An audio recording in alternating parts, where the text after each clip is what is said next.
It's Christmas, time of year. Our family's by the fire, snuggled up like bunnies in the snow. It's Christmas, Christmas. Little birds are singing like a choir. Winter chill is nipping at your nose. I've been waiting all year for this. Grab your cocoa and we'll reminisce. Oh, how I love when Christmas comes around.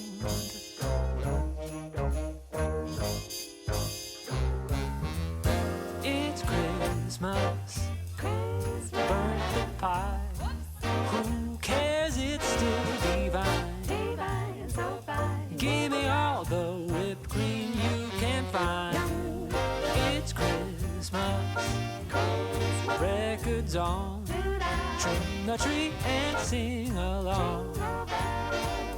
Watching Hallmark movies all night long. I've been waiting all year for this. Ugly sweaters I just can't resist. Oh, how I love when Christmas comes around. When it comes around.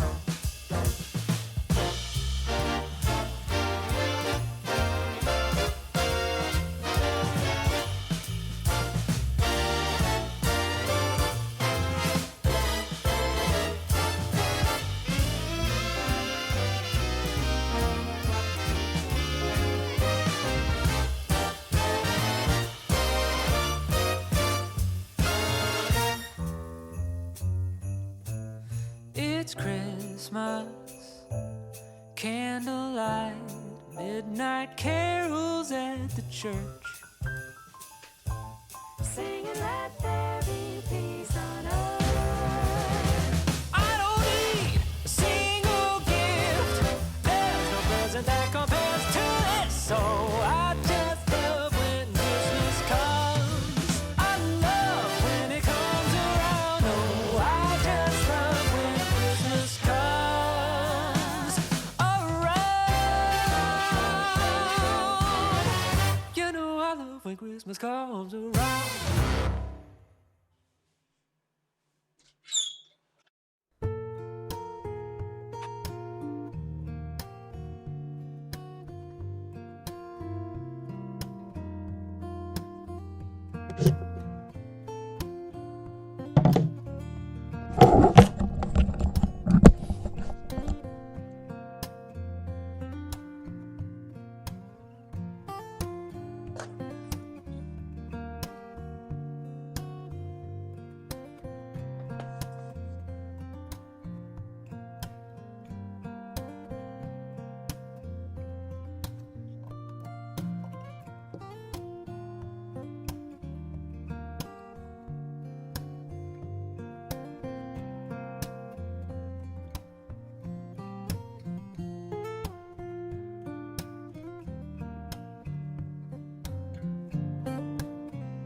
They say it's a matter of time, 1,000 days and the sun won't shine before I come back to you. When I'm happy, nothing's going to stop me. I'm making my way home, I'm making my way. For your love I will go far, I wanna be wherever you are. I know I'm coming back for you. Our love is a river long, the best ride in a million wrongs. I know I'm coming back to you. And I'm happy, nothing's going to stop me. I'm making my way home, I'm making my way. I go solo, oh I go solo, I'm making my way.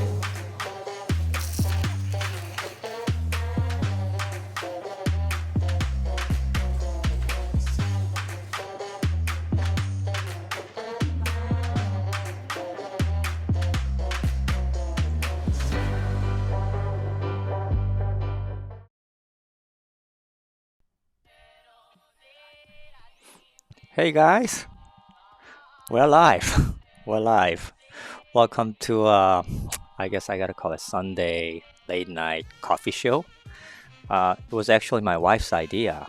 She said, Mark, aren't you gonna do some Sunday morning thing? I said, well, I was kind of really busy this week and with my new office going renovation and all the headache and stuff, I didn't really want to do anything in the morning. And she said, why don't you do something in the evening then? Well, as you can see, I got my ugly green sweater that I have. Just got ordered for one for my wife and one for me. The green one's mine. It says, when I think of you, I touch my elf. Kind of a corny joke, right? So today I didn't prepare really not much, just going to goof around with you guys, and we're gonna have a coffee and some gingerbread, and ask me questions. I'll ask you questions. Let's try to have fun, okay? Before I start, I don't know how many of you guys are joining. Maybe I'm talking by myself, all that I know. But shout out. Obviously, I'm from Vancouver, British Columbia, Canada. I know I have a lot of members in our Facebook, but let's get to know each other a little bit better. And why don't we start by shouting out where you're from, and also your favorite brand of coffee. I think I wrote down a little bit. My favorite coffee since about a year ago is a Kicking Horse, and I use that Kicking Horse coffee brand as one of my B-roll, right? That I do intro with. I shot that B-roll in the kitchen with my son when I was making our very first batch of coffee, because I like really strong coffee, and Ginny, my wife, she likes really mild coffee. So we would always have separate coffee beans for each of us. And one coffee brand that I order from Amazon, the brand is Kicking Horse. That's the one that me and Ginny, we both like. So that's been our favorite coffee, and we drink a lot of Kicking Horse. They have a different lineup. One that I'm enjoying today is called Kick-Ass. Okay, they have this horse thing as a theme, right? So welcome everybody. Merry Christmas wherever you are, and I hope you guys are safe. And what a weird year that we had this year, right?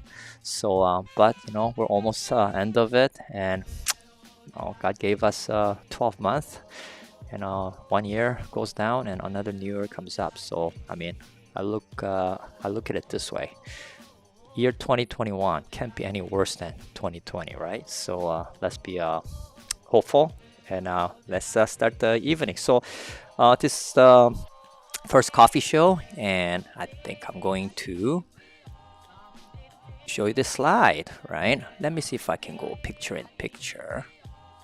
All right. So welcome to my home studio. Really, this is my home studio. I do a lot of my content creation here. And oh yes, Anas, oh, you're from Sacramento, eh? I didn't know that. Okay. You are Jamaica Blue Mountain. Yeah, I heard that that's a really good brand too. So, okay. Now I know what you like, what coffee you like. So when you come to Vancouver, I can definitely take to your great coffee bar, and we can have a good cup of coffee. That's great. Excellent, excellent. So I show this case, right? I show this case, and and I just finished this case, but I was kind of curious how our members would approach this case. And of course, everybody, some people will do similar and some people don't. And if you ask like 10 different doctors, they might have 10 different way of doing things, right? So this case is started in December, as I wrote down right here, December 5th, 2019. So it's almost a year, right? I mean, due to the COVID-19 and all the crazy things got delayed. And also another curveball was this young lady who wasn't pregnant. She got pregnant in the middle of the treatment, so that kind of delayed things too, right? Oh, by the way, I'm playing a background music to simulate like a coffee shop theme, but let me know if it's too loud or not loud so I can adjust it, because the first time, so I don't know how I should set my EQ. So I'm a one-man band, home studio, and it's a live, so whenever I'm doing a live show, it's a little bit nerve-wracking, right? But I know you guys are going to forgive me, so if I goof up something, my worst nightmare is Wi-Fi going down, right? So as long as Wi-Fi holds up, I think it should be all right. Okay, great. Okay, awesome. So this is a case, right? It's kind of an interesting case. Part of me says, okay, when I finished this case, I was quite proud of myself, but really, to be honest, I don't think it was me. I think it was all about the patient, to be honest with you. And I think if you guys did this case, I think you guys could have probably done better than me or just as successful, right? But I'll share it anyways because I think it was a very interesting case. Patient's 32-year-old young female, beautiful girl, like tall European blonde girl, and she just got married, and her mom was retired CDA, right? And she retired from an office that used to like that still send me a lot of cases, so she knew about me, right? So when her daughter-in-law had this tooth problem, and when her dentist, who also as part of my referral network, recommended implant, decided to come to my office. And the situation was this, right? 2-2 and 2-3. I don't know if the American number is 8, 9, 10, and 11. Okay, tooth number 10, the lateral, and 11. I really should memorize these American numbers. So the lateral and the canine, these never really got erupted, right? Okay, so I knew that something was up, and when I read the report from the orthodontist and the general dentist and other specialists, root canal specialists, and all that, they all pretty much in agreement that it's enclosed tooth, and the history is like this, right?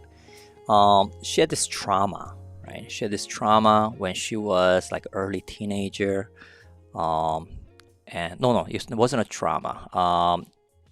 Before the trauma, this lateral tooth apparently was growing almost sideways, and what they try to do is try to fix this problem by going in and surgically extracting the lateral tooth and replant it. They basically repositioned it, drilled the osteotomy, and used the natural tooth as an implant, right? And there are research papers showing that it can be done, because maybe not for these kind of locations, but like a wisdom tooth, some doctors take it out and in the place of a second molar, they replant it. There's cases that are showing that is successful, right? So I think that's what they did, and believe it or not, it was successful for a while. And what has happened though, over the time is that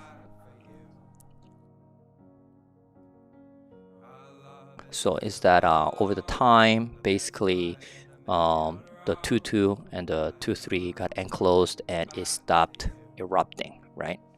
And later on, make the situation worse is that there's a huge resorption start to go on with the 2-2 and the 2-3 area. So I don't know if you guys have probably dealt with a situation like this here. What they try to do was try to save it by doing a root canal, right? Root canal save it, but obviously there's not much tooth left. And I even try to come up with some sort of treatment plan where I can still kind of move this tooth around and save the canine and just work on the lateral. But endodontist confirmed that 2-3 the prognosis is not very good. So, and if I were to draw the outline, I don't know if you can see, but that's the shape, right? So whenever I dealt with these cases, when I was approaching this case, there's part of me telling myself that I shouldn't accept this case because I knew this was going to be a very, very challenging case. Because there are cases that whatever you do is going to turn out great. And there are cases, whatever you do, it's just not going to turn out great, right? You know those cases, right? And she's a young, beautiful lady, high smile line. Her mother-in-law is an ex-retired CDA and really expecting high expectation outcome. And it's a risky case for me. It's like, if I do great, okay, well, they expected me to do good. And if I don't do great, and well, I'm a loser, right? So this was a case that I knew right off the bat that it was not going to be easy case, right? So what I did was I told the patient and especially the mother-in-law that doesn't matter what I do, there's no way I can grow all this bone, right? Because most of you got it right. The ortho extrusion would have been the best way to do it, the easiest way to do it, and I was hoping for that. But orthodontist didn't recommend it. Didn't think that it will hold up, and what he was afraid is that the tooth was enclosed. So when we put the bracket on, he was afraid that the neighbor tooth will be intruded, which will make it even worse. And I also thought about maybe doing a force extraction. I've done a couple of those cases in my career where you get your elevator and just gently try to fracture out the bone together with the tooth. And I've had a mixed result with those. I was trying to do that, but I was afraid that when I do it, that tooth is going to break. So which will basically also another obstacle to come over. So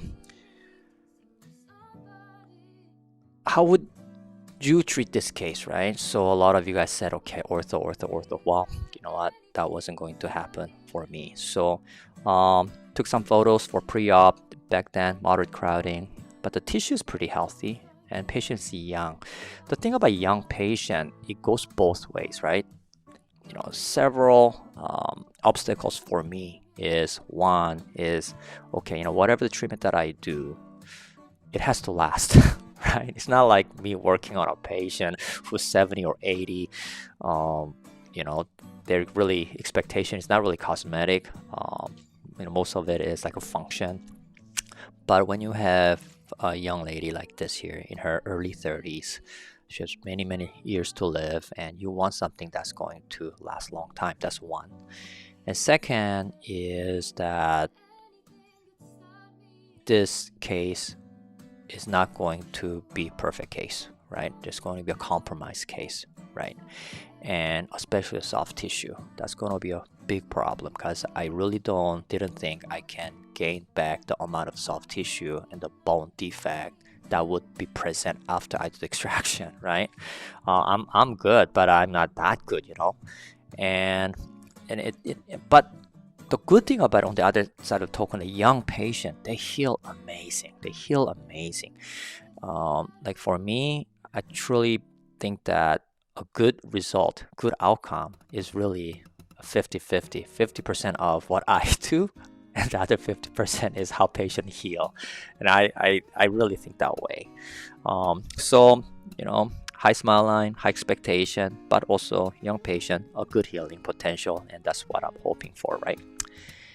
And so I decided to take this case on. But what I really did was I prepared the patient in two regards. One, I lowered their expectation. I told them that no matter what, that gum line is not going to become even because biology can only heal so much.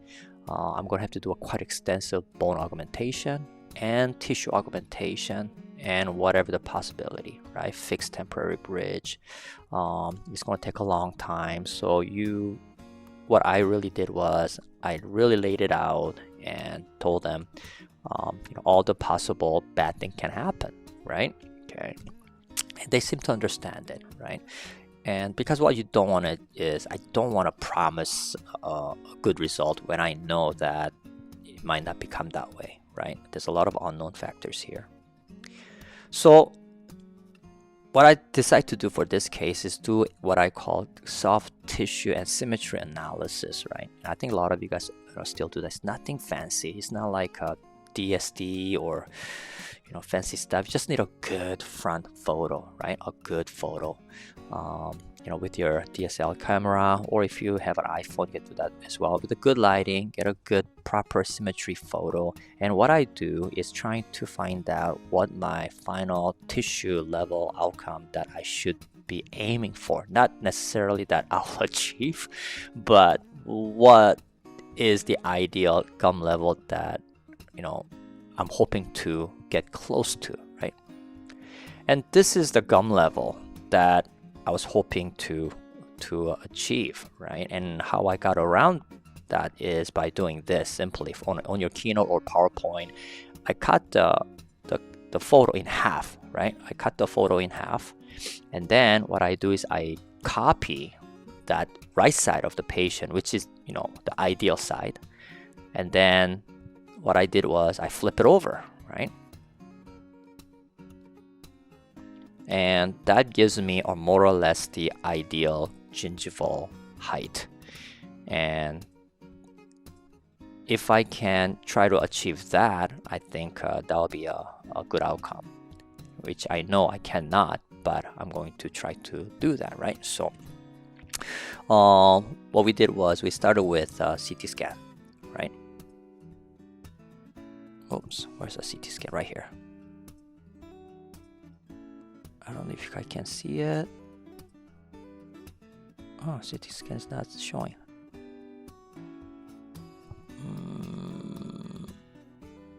Maybe it's one of those things.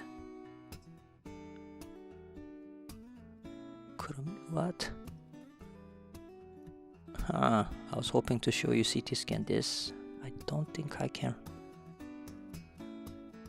Where did it go? The CT scan is not showing.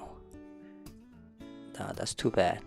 I loaded it and there's something wrong with this CT scan. It doesn't want to show up, so I'm gonna have to skip that, okay? Yeah. There's enough bone apically, but the defect is quite significant. So my original plan was that, but of course no orthodontics, so what is going to have to be was extraction and GBR. And then I decided to stage everything. Okay, stage everything. You know how much I love to do immediate, but not for this case, right? This case, I knew that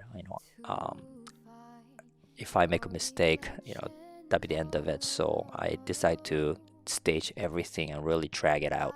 So first was to extract, which I knew it was going to be a tough extraction, and then use a graft. And then later on, once the area heals up, the implant and provisional and prosthetic. So the extraction.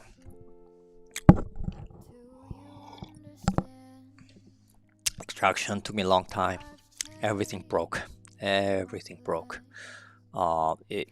Nothing luxated. I had to drill a lot, break it a lot, and even after I extracted all the roots, I wasn't even sure if I took everything out. It's one of those, right? So this happened in December the 12th. That was my first surgery appointment.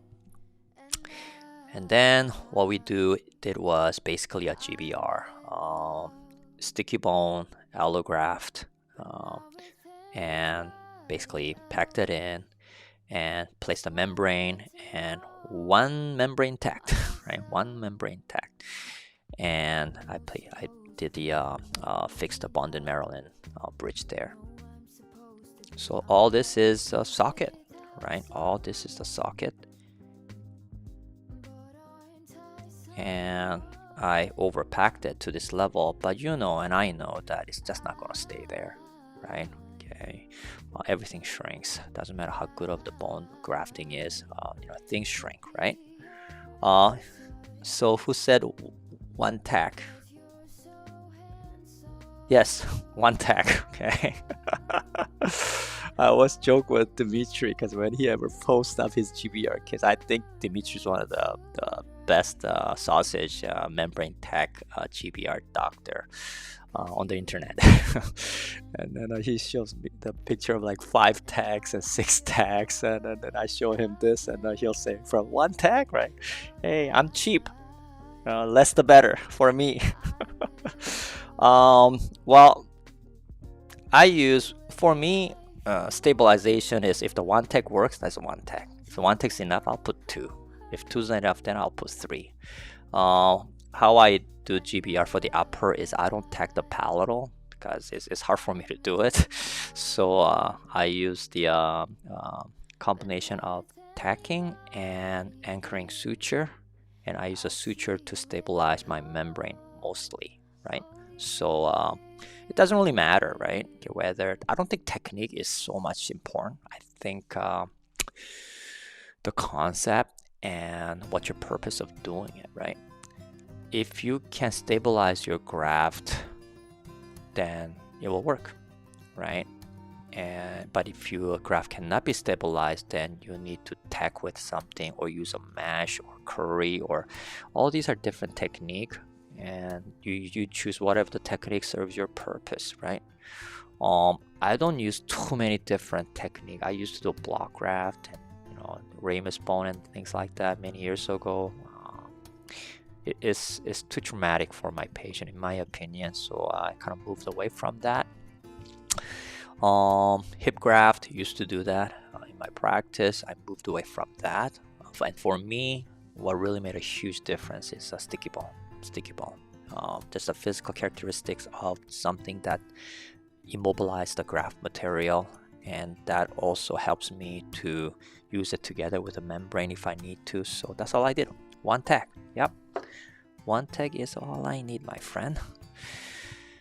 And this was 2-week post-op, December the 19th. Okay.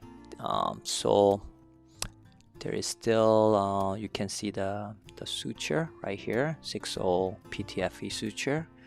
I use a collagen membrane, sausage technique, and I did bonded Maryland. I thought about giving patient a removable prosthesis, but I was afraid that with the partial denture or something, she might bite into the graft and might immobilize it, and my graft will fail. Thought about the Essex. I did have an Essex with 2 teeth built in there, away from the tissue. But if I can get away with bonded Maryland, to me, that's the best, right? It takes the compliance out of the way, and I also give her a temporary night guard, a thin one that's very comfortable. That's to protect the bonded Maryland temporary bridge. So she wore that, and his tissue is looking great. So I was actually very, very happy with the initial healing. And to be honest with you, I think this is more got to do with a patient's healing than what I did, right? Okay. And here it says, is it an ovate design or rigid lap? I'll show you. Okay.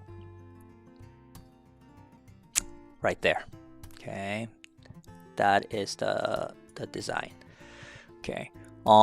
So this is more like a rigid lap right now. I mean, ovate is nice, but I don't want to put pressure. I'll put the pressure when after it heals up. For me, I wanted to get as much volume of a tissue and the bone as the biology will allow me to do so. I didn't want to put any pressure at this point in time. I'm not saying that ovate pontic is wrong, but with her, I felt like, the less pressure, the better. So the amount of the pressure that I put on the tissue, I try to put as little as possible. And this is a rebound. I don't know if you guys are familiar with the rebound.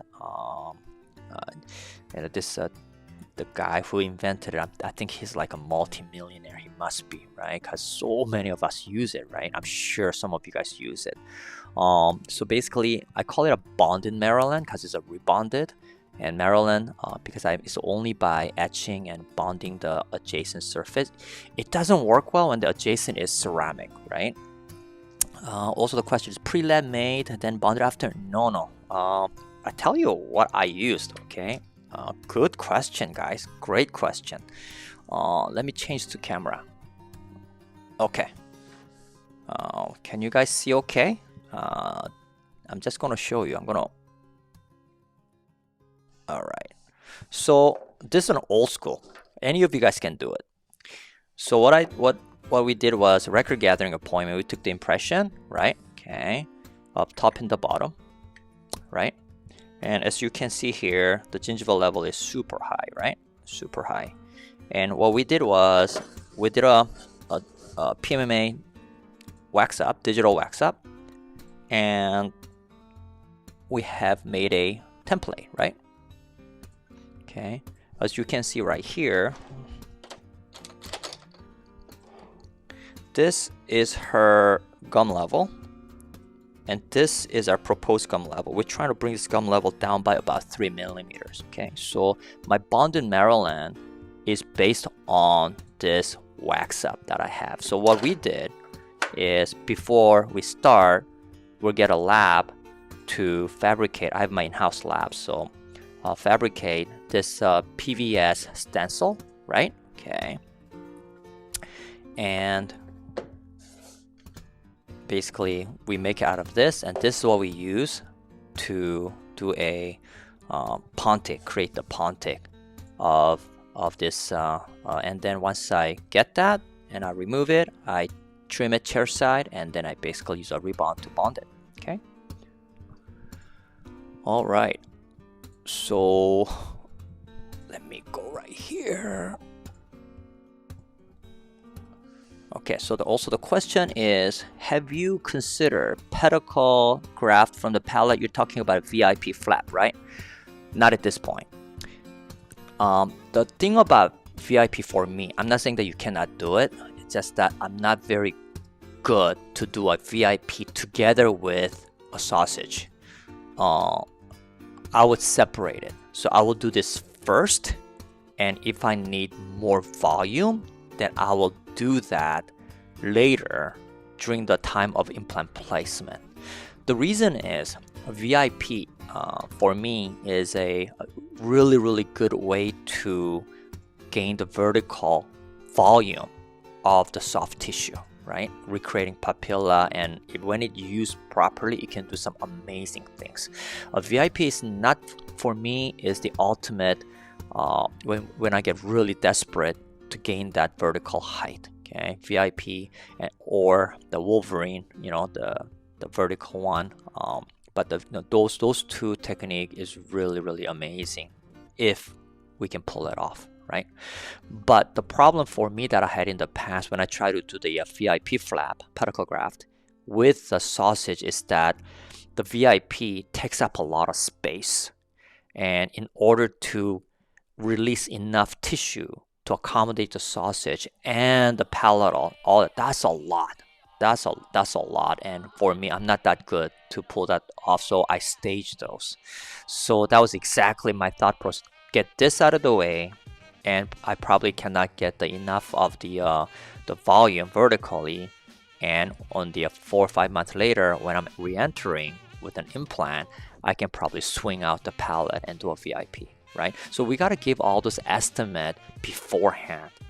Even if you might not need it, like it's best that I give my patient all the possible estimate before I start. And guys, these cases, doesn't matter how good you are, how efficient you are, you'll never make money at the end. The amount of babysitting and post-ops and all that is it's a labor of joy, right? Photos are your reward at the end if the case do turn out great. If it doesn't, then okay, something that you'll learn from, but that's that, right? So hopefully that answered the question. Okay, great.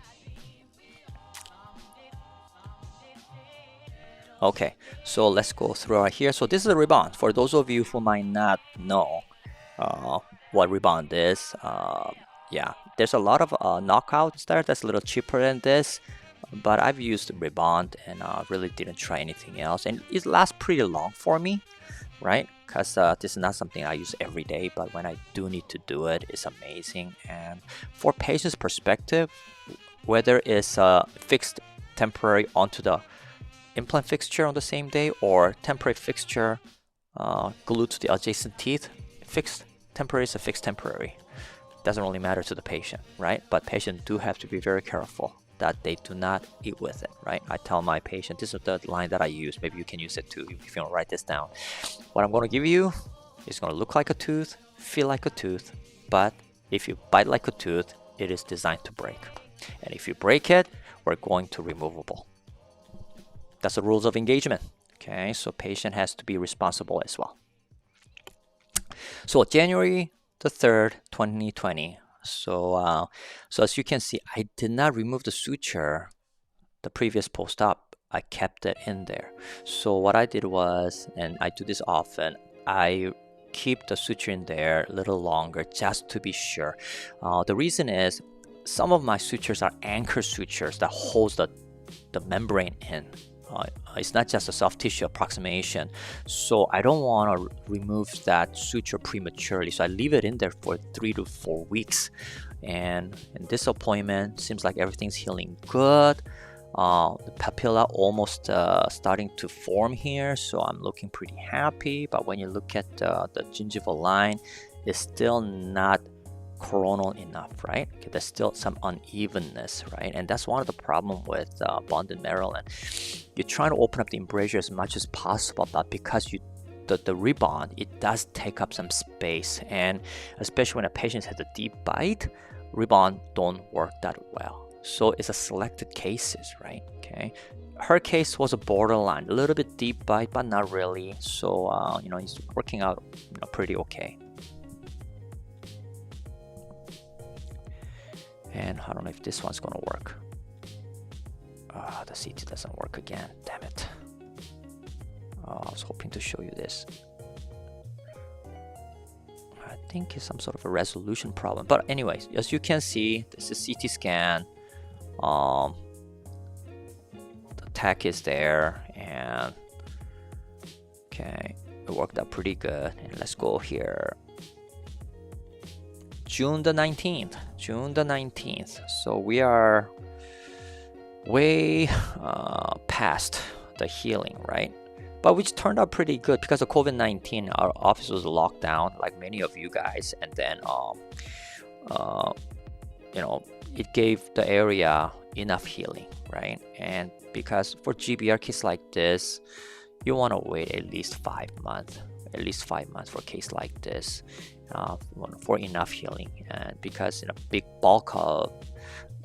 most portion of majority of the length of my implant that I'm going to place is going to be in the grafted bone, right? So it only makes sense to me that the longer I wait, the better it's going to be. So I removed the pontic. This is the thing, right? Somebody asked me, was it ovate pontic? I didn't intend it to be ovate pontic, but because of the tissue healing, it became an ovate pontic. Look at the pressure. It's almost bleeding. That's too much pressure. I should not have designed like that. Maybe I should have even cut away a little bit and allow tissue to regenerate even more, right? So I felt kind of bad that I shortchanged the biology, with my bonded Maryland. So if I were to do this case again, I would have made the temporary pontic a little bit even shorter to allow the maximum regeneration. Okay, and now pop quiz, right? How am I going to put the implant in? Okay, how am I gonna put the implant? Am I gonna raise a flap? If I do raise a flap, where would the incision be, right? Flap or no flap, right? I decide to do flapless surgery. I don't do flapless a lot. I start to do more frequently now because it's quicker in certain situation, but I don't think that flapless is always the best way, especially for beginner doctors or intermediate doctors. Flapless can throw you off, right? But I looked at the CT scan. There seems like enough bone regenerated. I felt that flapless, should work. And for me, the biggest reason I decided to go flapless is if I were to raise a flap and open up the flap, it has happened to me before. As I open the flap, what happens is the graft comes out with the flap. Okay, have you guys had that situation? I'm sure you have. Okay, don't lie to me. Okay, be honest. And I didn't want that to happen, and that was my worst nightmare. So I decided to go flapless, because if I go flapless, that's not going to happen. I'm not going to peel off the graft with the flaps. So that's what I decided to do. And to do that, I decided to use R2. Okay, R2 gate, to me, it's been fantastic, right? I've changed my implant system over the years, last 23 years. And before, other implant system, I changed it for reasons like, better surface or cheaper price or more prosthetic option, yada yada yada, and all that stuff, right? But for me is I chose a MegaGen because of their digital guided workflow is really, really good, and that's what I used, right? So I did a guided, and I decided to go flapless, right? Okay. Somebody says, hate that. What do you hate? I don't know what you hate. Okay. Yeah. Nick is saying that you hate when you flap, the graft comes off, right? You had that before too, right, Nick? Right? Don't you hate it? Yeah, I do hate that, right? But we had enough of a bad experience to know that could happen, and I didn't want that to happen, so I went with a guy. And also another thing is how many implants I placed. I placed one implant. Now there might be some controversy there, but I thought about 2 implants, and I did give a quote for 2 implants, but I decided to credit her for 1 implant back and just decided to place 1. And for me, is this, right? Sorry for is that Nick again, right? Yeah.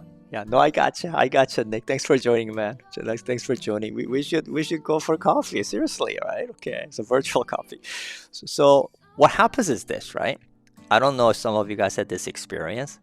When you put 2 implants close together in an anterior region, the rule of the 4 doesn't apply. Okay, rule of the 4 doesn't apply. When you have 2 narrow implant, or doesn't matter what it is, when it's too close together, the soft tissue later on, okay, not all the time, it can die back, okay, and you end up with this ugly triangle. And that's what I wanted to avoid, because the whole success, cosmetic success of this case, depending on the soft tissue interproximally. I did not want to take any risk, so it was a tough call, right? Do I go with a 2 implant, an individual, so she can floss properly, but possibly later on end up with a black triangle, or use a solid implant, use a long implant, and have a cantilever hanging off it so that the soft tissue doesn't get disturbed, right? So for me, that was another thing. And also another was, do I want to do another soft tissue grafting surgery here? Because some of you guys mentioned about the VIP flap, right? And I did quote her for that too, right? I decided not to. My thought process here is, whatever biology that she gave me, natural healing, I'll run with this. If I can preserve this the best that I can, I'll take that over having to raise a big flap and do additional surgery, and possibly with the potential of a pullback and scarring and not getting the regain. The gain versus the loss, it was one of those chess play.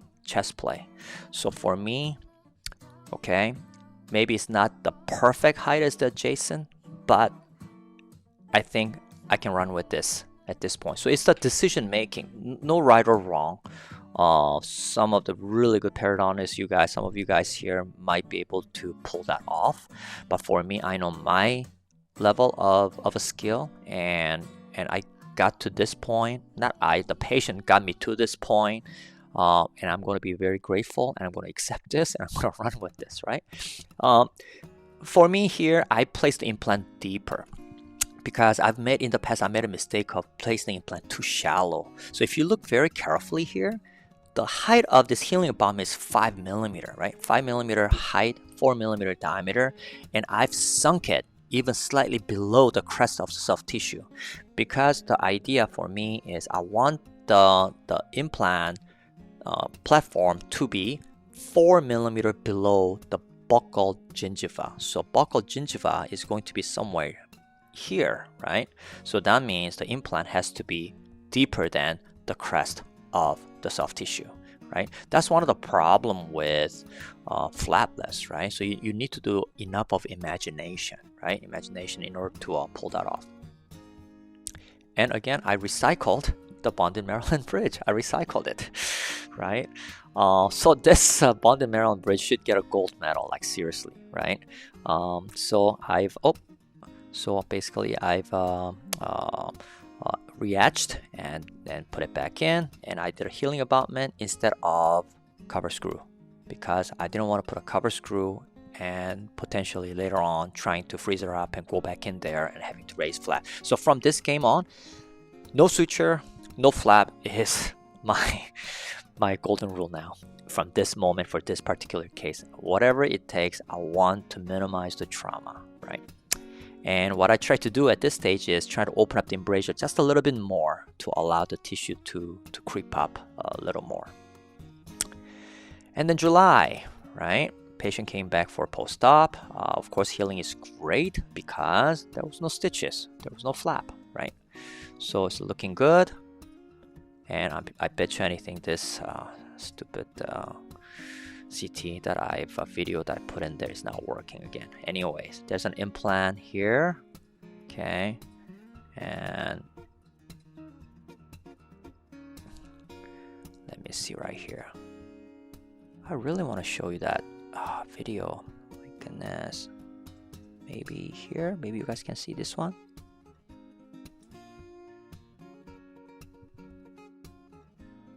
Oh, here you go.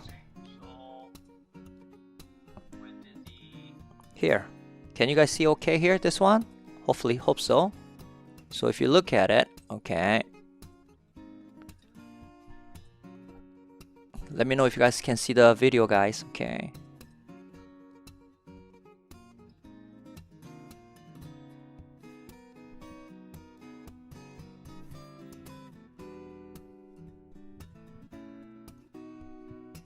Yeah, right there.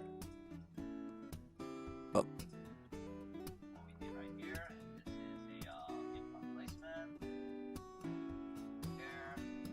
Where is it? What the heck is that?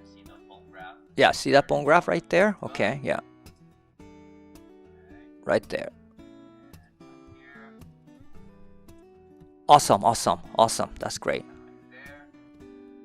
That's what you want, right? Look at that. You see that bulge right there?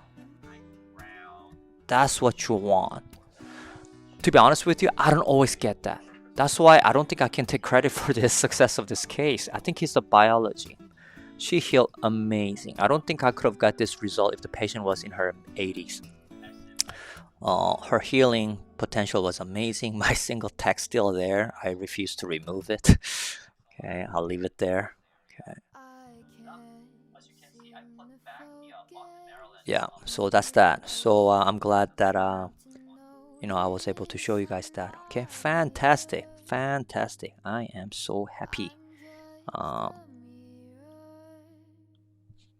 So here it is. That's the bonded Maryland, and I still want a little more tissue growing there, right? Okay.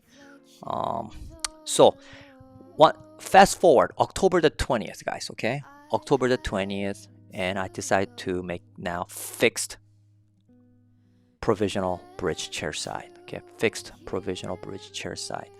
I mean, you could take the impression, do a lab process it, but I still like to do some my hand art. I don't know what you call it. It's not as smooth as the lab processed.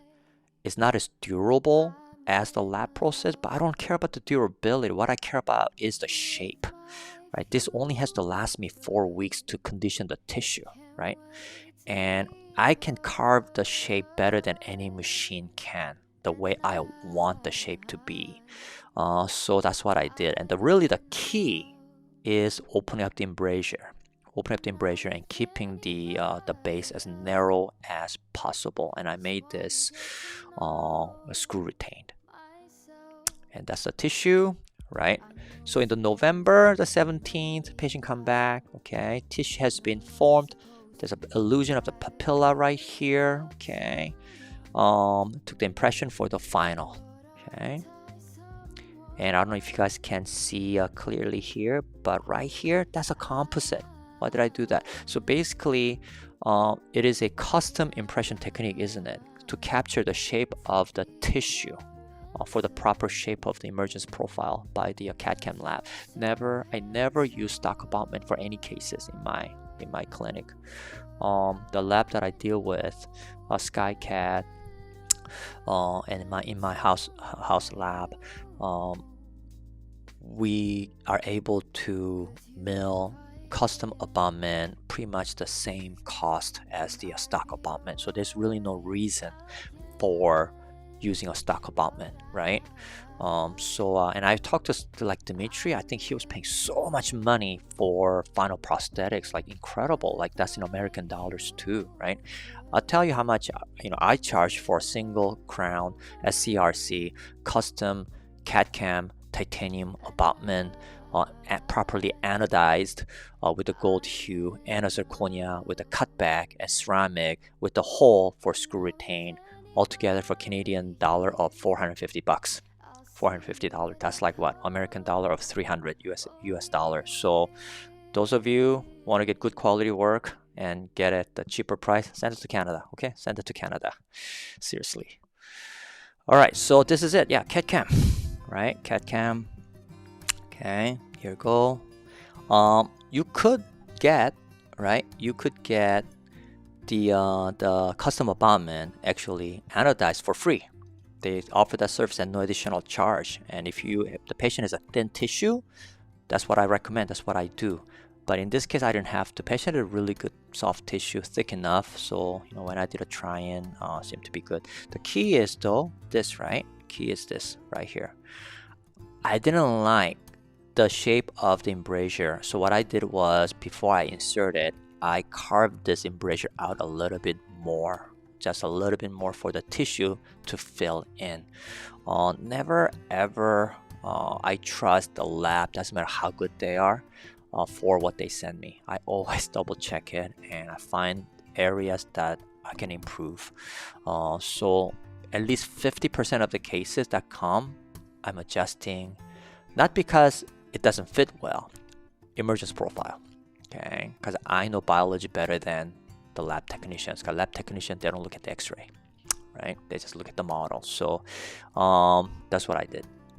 And so what I do was, I put the abutment in and I cement this bridge in, and then I remove, once the cementation is set, I remove the whole thing and I clean the margin, polish, and I screw back in. That's why this is called the SCRC, screw cement retained custom crown or bridge in this case, right? And here I also have a buckle line marked with a black line, because sometimes the hex, I have a hard time orienting, so I put the line on there, I put it in, and then I use an alcohol Q-tip to erase that mark, right? So I inserted it right there. That's December 01. December 01. And things are looking good. It's a porcelain fused to zirconia. Porcelain fused to zirconia. And I gotta go back there. I don't have a final X-ray. I'll tell you why. In the midst of between, I think it was August or September, right after I placed the implant. Right after I placed the implant, a month later, right, she got pregnant. Right, not even a month, like 2 weeks, she found out she got pregnant. And it's not the first time. I've had about 3 patients in my career that were married, couldn't conceive baby, and then they were waiting, and they decided that, you know what, okay, forget the baby, I'm just going to get my implant done. So they come, get the dental implant done. Guess what? Within a month or 2, they get pregnant. They should do a research. Titanium in their mouth correlating to being fertile. Fertility and implant in their body, is there any correlation? I would love to find that out, okay? Because, so I told her, you know what? I'm not surprised because I've had those, patients end up getting pregnant after the implant has been placed. So, yeah, so that was kind of interesting. So that's the final. So if I look at it, that's that side, and exact duplication of the opposite goblet line should have been that. Okay, is it perfect? Of course not, but it's pretty close. I think pretty close, and patient was very happy. I was very happy. Yeah, so that's the case, right? That's the case. That's a before and after, right? Before and after. And to be honest with you, I was very happy with the result. It's not a perfect result, but if I can get result like this for these enclosed teeth, you know what? I'll take that game any day, right? But to be really, really honest, right? I don't think it was me. I think it was the patient. Her ability to heal was amazing. And she wasn't very picky either. She was very grateful. She knew going in how tough the case would be, right? So was this case high cost? Yes, it's expensive case, right? Expensive case. I mean, you do the math, right? We charge $150 for consultation, $350 for record gathering, and I charge $2,000 for implant placement, and GBR cost her about another $2,500, and then a temporary bridge cost her probably about $400, and then later fixed temporary cost her another $400. So it adds up, right? Okay, but if I consider the amount of time that I spent on her, right, I don't think I made much money. And don't forget, right, I credit her back the VIP connective tissue grafting procedure, and I credit her back for the second implant, which I didn't get to do, right? So but sometimes less is more. For me, this less was more, right? Wow, amazing. You have hands of fertility, whether it's your new teeth or new baby. Who was that? Okay, that's Scott. Okay. That is so funny. I gotta post that one, okay? And what's this one? It's also Ahmed Kashkul, okay? That's so funny. It's because simply respect the biology is the key for success in these types of cases. Yeah.